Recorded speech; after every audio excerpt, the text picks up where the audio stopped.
des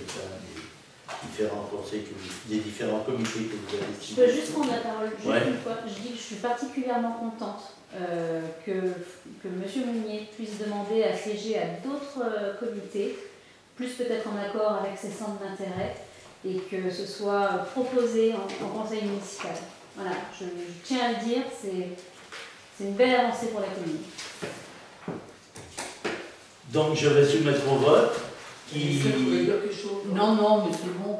Il faut dire qu'avant, quand on prenait la suite de quelqu'un, on reprenait les mêmes. On a toujours pris les mêmes.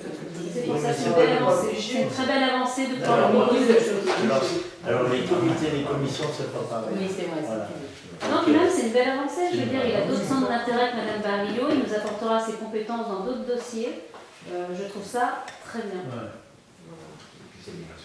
Voilà. Oui, il vaut mieux aller là où on est compétent. On a besoin des compétences de Franck. Donc, qui est contre cette modification? Qui s'abstient? Moi.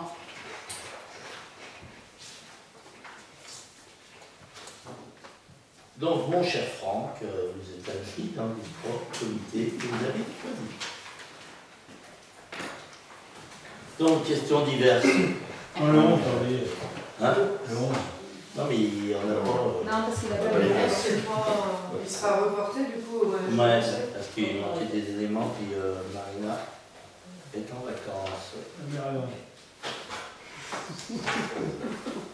vas en prendre aussi, toi, là? Donc, je vais vous soumettre pour... Moi, j'ai une question. Ah. Sur le numéro 6, est-ce que c'est l'ONF qui fait les chemins pour accéder à la coupe des arbres? Ou c'est la commune? Bon, après, ça, c'est un... En règle générale, c'est l'ONF qui fait une proposition, par exemple, pour faire des chemins, et qui nous demande des subventions au FEDER, à l'Europe et à la région. C'est subventionné en général à 80%. Ouais. Et les 20 autres pourcents pour la commune. Et sur le skatepark, là tout à l'heure vous avez parlé, il y a beaucoup d'eau apparemment avec la pluie, quand le skatepark sera installé, il n'y aura pas de danger. Il sera en sur-hauteur, mais ça va être décapé. Hein. Ça va être assez bien. C'est de la terre, aujourd'hui c'est un terrain agricole, c'est de l'eau, de la pluie, les terrains agricoles, comment ça s'appelle, c'est un gorgé d'eau.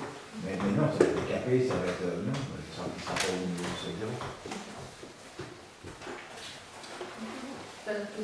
Non, c'est tout le terrain qui sont avec la pluie, tout ce qui est agricole, c'est... Ah mais du coup je me suis posé la question comme ça va être long. Non, mais comme c'est avec la sécheresse, ça ne absorbe pas.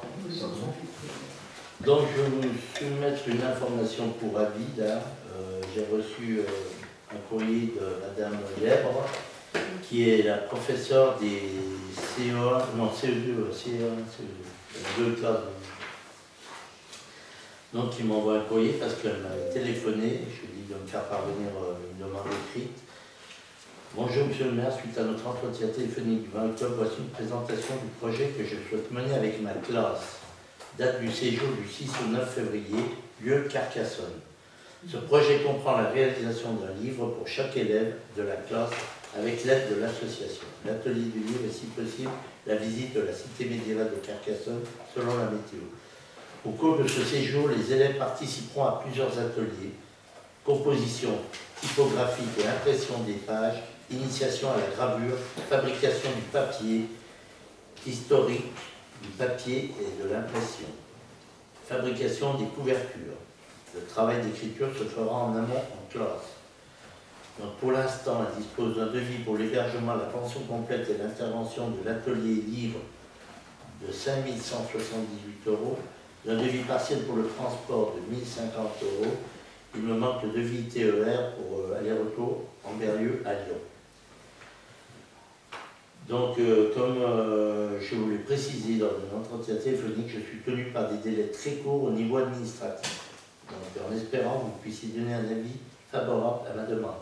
Donc, cette somme qui s'élèverait environ à 7 000 €, elle me dit qu'un tiers est pris en charge par les parents, un tiers par ceux des écoles. Ça marche comme ça en principe, et je voudrais savoir si la commune voudrait participer au troisième tiers, c'est-à-dire au maximum ça fera 2 500 €. Voilà. Est-ce qu'elle a déjà demandé au sous des écoles? Moi, Je me demande. Elle me dit qu'en principe, ça fonctionne comme ça, qu'ils font des voyages.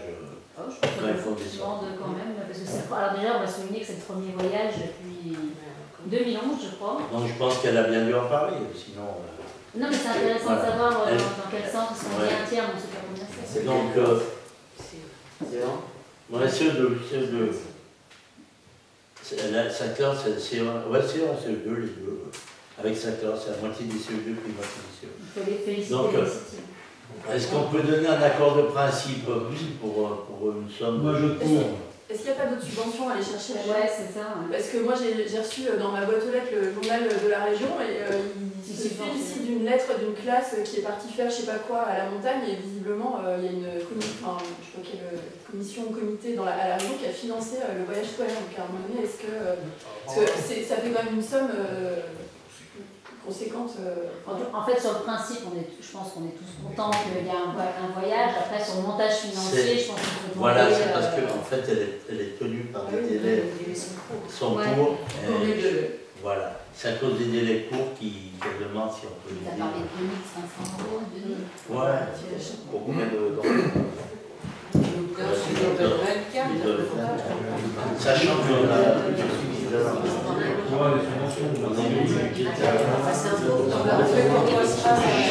Je pense qu'on passera dans la ligne budgétaire où on donne pour le centre de loisirs pour les enfants qui vont dans les centres de loisirs extérieurs ou pour les voyages scolaires. On fera comme ça, sur cette ligne.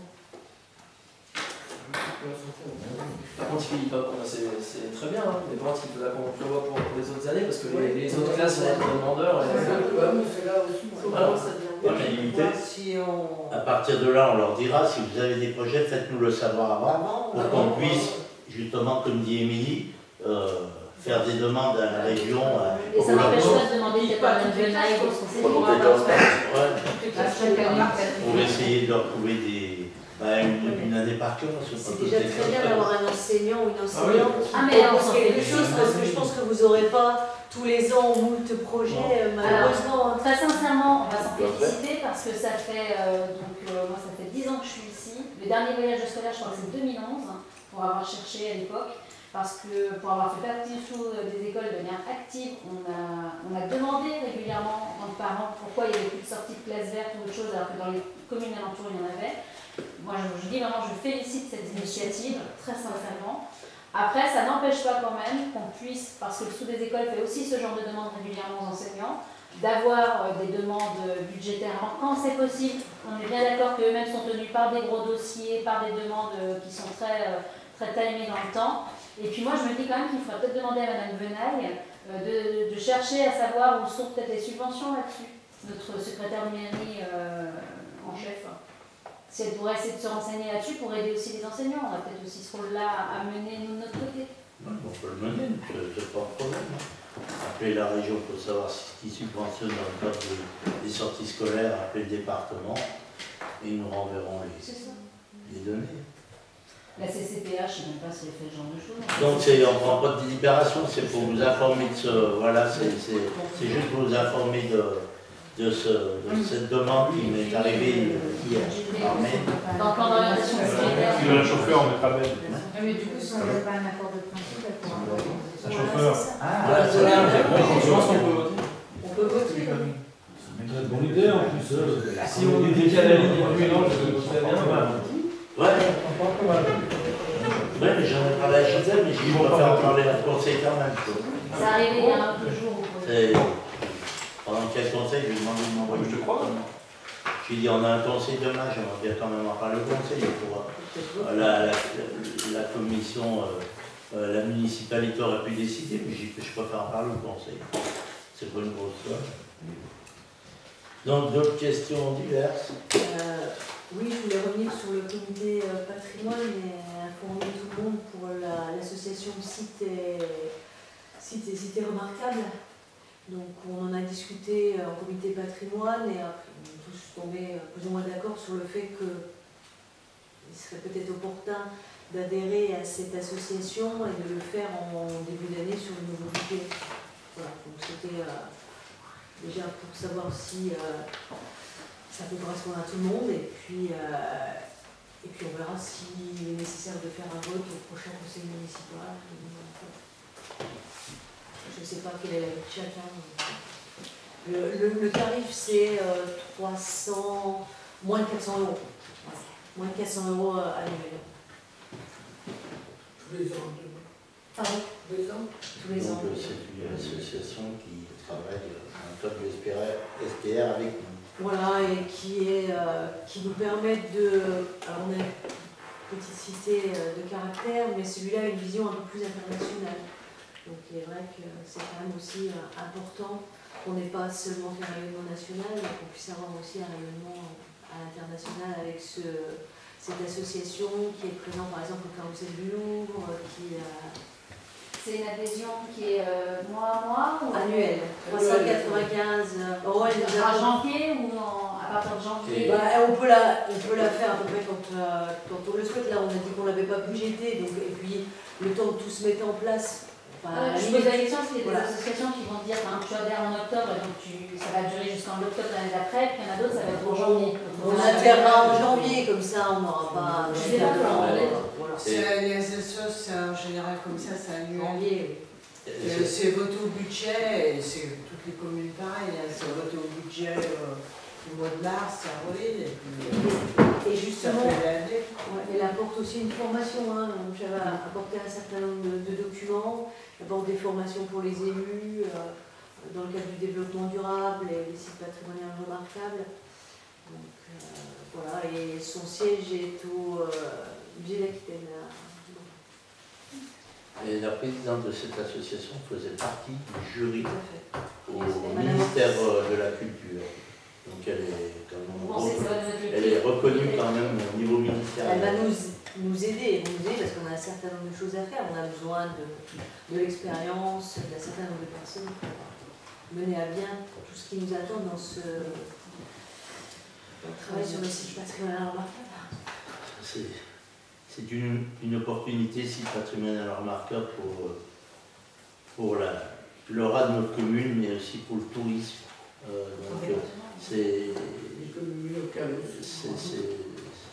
Ça va être un plus pour notre commune, sans doute. Voilà. Donc il n'y a plus de questions diverses. T'en as quoi alors? Eh bien, je lève la séance. Je vous remercie tous d'avoir